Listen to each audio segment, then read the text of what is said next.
So we're going to move on to section 3.9, and this is dealing with derivatives of general exponentials, logs, and hyperbolic functions.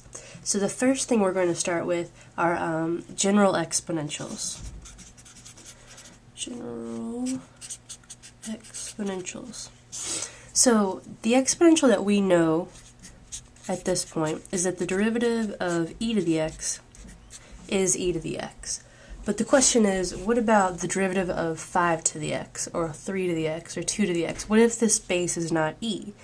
So this is going to lead us to our next rule, and that's going to be the derivative of b to the x for some b. So that's what we're going to try to find here. So how do we find this? Let's say you forget this rule that we're about to develop.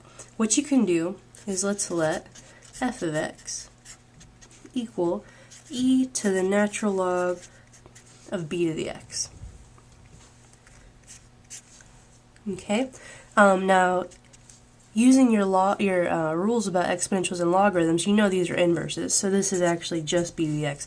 I've rewritten this in kind of a clever way. Okay. Now, what could I do? I could also bring down this x, so I'll have e to the x natural log of b. Okay, so what did I do? I said that I'm trying to find the derivative of b to the x. I rewrote it in kind of a clever way.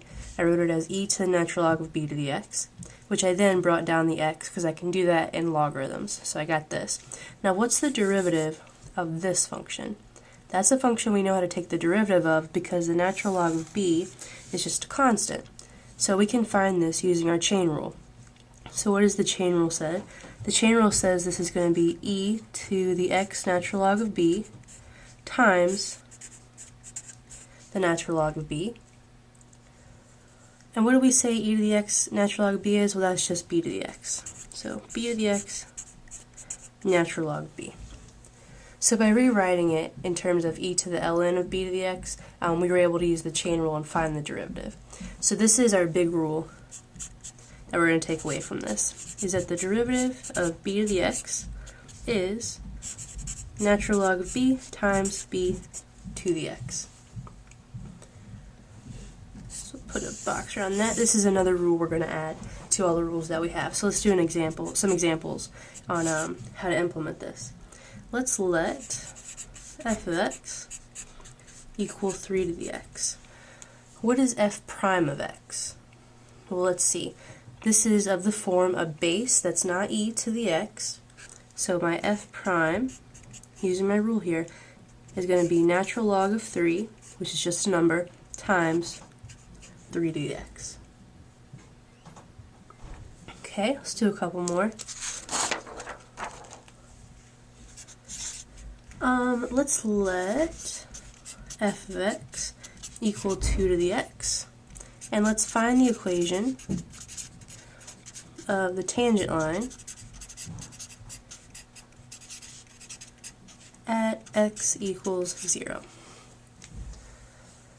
Okay, so we're trying to find the equation of a tangent line. That means that our answer is going to be of the form y equals mx plus b.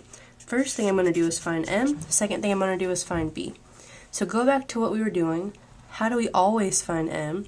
M is always f prime of whatever x value we're looking at. Here my x is 0. So what I need to do is find the derivative and then plug in 0. So f of x is 2 to the x. So what is f prime of x? Well, f prime of x, remember this is a base 2x, so this is going to be natural log of 2 times 2 to the x. So there's my derivative. Now f prime of 0 is going to be natural log of 2 times 2 to the 0. Well, 2 to the 0 is just 1, so this is just natural log of 2. And if you want to use decimal approximations, that's fine. Your calculator will give you a decimal approximation for that. So I have that m is natural log of 2. Now I need to find b. to find b, I'm going to use the point 0 and then my original function when I plug in 0. So if I plug in 0 to my original function, I get 2 to the 0, which is 1. So far, I had that y is natural log of 2 times x plus b. I'm going to plug in the point 0, 1, so I'll get 1 is natural log of 2 times 0 plus b. Natural log of 2 times 0 is just 0, so b is 1. Which tells me that the equation of the tangent line is natural log of 2x plus 1. So, the process of finding the tangent line hasn't changed at all. The only difference is I have more functions that I can take derivatives of. So anytime I have a base to the power of x, I can find the derivative using the rule that we just had. Let's do a few more of these. Number 3, let's let f of x be 5 to the 3x, and let's find f prime of x. Okay, so I have 5 to the 3x. This is not 5 to the x. Right? If this was 5 to the x, that would be different. We know how to take the derivative of that. This is 5 to the 3x, which leads you to a chain. So if this is a chain, what's the first function? If I was going to plug in a number, that would be 3x. Second one is going to be 5 to the x. Okay, so I broke it down into my two composite functions. Now let's start at the bottom. What's the derivative of 5 to the x? That was natural log of 5 times 5 to the x, but I don't write an x, I write that 3x. And then so I took care of this one, what's the derivative of 3x? That's just 3. So I had to use the chain rule here, but I got that the derivative of 5 to the 3x is natural log of 5 times 5 to the 3x, and then times 3. Okay, one more. Let's find the derivative of x squared times 3 to the 5x. So I have x squared times 3 to the 5x. This leads us to a product. So my u is x squared, my v is 3 to the 5x. U prime, that's just 2x using your power rule. But now let's look at v prime. So if I'm going to find v prime, I'm going to take the derivative of 3 to the 5x. Well, this isn't 3 to the x, this is a chain. Inside function is 5x, outside 3 to the x.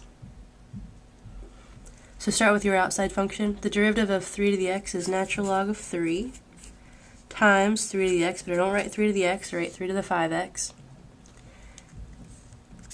Times the derivative of 5x, so 5. So I found my u, v, u prime, v prime. Now to find the derivative, I just use the product rule. So the product rule is u prime v, so 2x times 3 to the 5x plus u v prime. So x squared times this, I'll bring my 5 out front, so 5x squared natural log of 3, 3 to the 5x, and that's all multiplication.